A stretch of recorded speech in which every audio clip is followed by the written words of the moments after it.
There was a young girl who was very fond of piano music.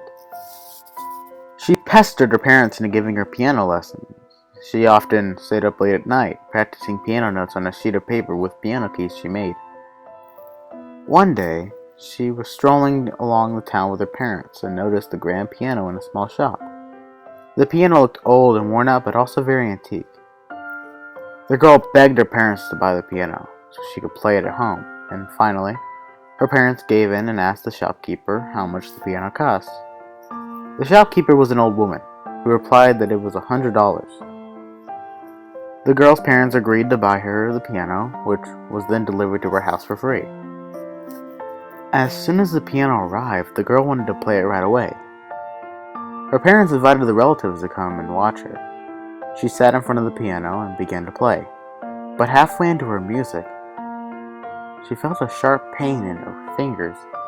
It felt like the small jab of a needle. The girl's parents didn't want to disappoint their relatives and ordered the girl to continue playing. Eventually, after the visit was over and the relatives left, the girl was very worn out and passed out on her bed. Over a few weeks, the girl continued playing on the piano about 30 minutes a day. She kept feeling the sharp pains and discomfort each time she played, and on some occasions she even collapsed out of exhaustion. But she kept playing and keeping on. One day, while she was playing piano, the girl noticed one of the critical keys was jammed. She and her parents brought it to the old woman, who offered to fix it for no cost. She did, however, ask the parents to leave the store because the repair might not work if the curtains weren't drawn. Soon the woman came back and said the piano was fixed. The parents brought it back home and the girl continued playing. Over the next few weeks, she got very skinny. Her arms and body were almost skeletal, and her cheeks were sunken. Again, one of the keys were jammed, and again the girl's parents brought it to the old woman for repairs. She once again drew the curtains and began the repairs. The father curiously moved one curtain aside and peeked into the shop. What he saw shocked him. The old woman had lifted the cover of the piano and reached in. She then took out a large jar full of red liquid, which she proceeded to drink greedily. The parents realized it was blood and immediately called the police, but the woman was nowhere to be found when they arrived. The father disassembled the piano and, being a somewhat experienced mechanic, discovered what happened. The piano's keyboards had been embedded with hollow, microscopic needles. Every time the girl played the piano, the keys would draw some blood from her fingers.